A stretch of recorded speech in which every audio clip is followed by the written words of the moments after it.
नागपूर जिल्ह्यातील कुही तालुक्यातील वेलतूर ते आंभोरा या राज्यमार्गावर अपघाताचे प्रमाण अधिक वाढले असल्याने स्थानिक वेलतूर येथील सामाजिक कार्यकर्ते व गावकऱ्यांनी वेलतूर पोलीस ठाण्याचे ठाणेदार प्रशांत मिसाडे यांची भेट घेऊन निवेदन दिले। मागील 6 महिन्यामध्ये या मार्गावर अनेक अपघात होऊन 5 वर्षाखालील 2 लहान बालकांचा मृत्यू देखील झाला आहे। याची पुनरावृत्ती होऊ नये याकरिता निवेदन सादर करण्यात आले होते।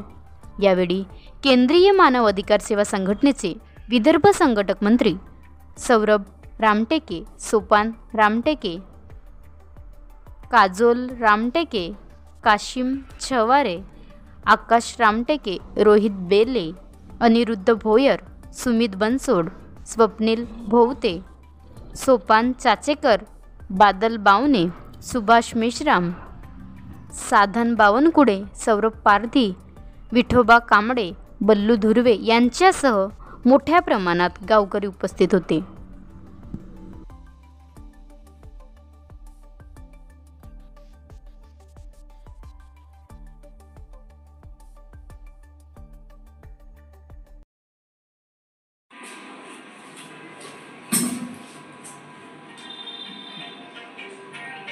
नमस्कार, मी सौरभ रामटेके, वेलतूर येथील स्थानिक रहिवासी असून इथे 3 दिवसापासून सतत या ठिकाणी 4 ॲक्सिडेंट आजपर्यंत मोठ्या प्रमाणात झालेले आहेत। याच्यावरती कुठेतरी आळ घालण्यासाठी आम्ही सगळं गावकरी आज आंदोलन घटनास्थळी पोहोचून आंदोलन करत आहोत। आमच्या मागण्या अशा आहेत की यांनी लवकरात लवकर इथे गतिरोधक ज्याच्या गतीवरती नियंत्रण आणता येईल व जो कालव्याचं हे आहे कालव्याचा भाग त्याचं थोडंसं रुंदीकरण वाढवण्यात यावे जेणेकरून ॲक्सिडेंट होणार नाही। यासाठी आम्ही गावकरी एकत्र येऊन पत्रव्यवहार, सार्वजनिक बांधकाम विभाग, ग्रामपंचायत, पोलीस ठाणेदार यांना पत्रव्यवहार केलेला आहे। यांनी लवकरात लवकर आमच्या मागण्यांची दखल घेऊन इथे उपाययोजना करून देण्यात यावी ही विनंती। मी सुभाष मेश्राम, ग्रामपंचायत सदस्य वेलतूर।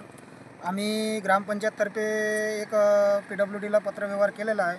त्यांनी 3-4 दिवसाच्या आतमध्ये इथं ब्रेकरची सुविधा करून देतो म्हटलं। जर त्यांनी सुविधा नाही केली तर आम्ही पुढचं पाऊल उचलून आणि इथं लवकरात लवकर ॲक्सिडेंट जे काही होतात रविवारपासून तर आता 26 तारखेपर्यंत कंटिन्यू 4 ॲक्सिडेंट झाले, त्याच्यावर कुठंतरी आपल्याला तोडगा काढायचा आहे। म्हणून लवकरात लवकर इथं पाऊल उचललं पाहिजे, त्यासाठी आम्ही पत्रव्यवहार चालूच आहे आमचा।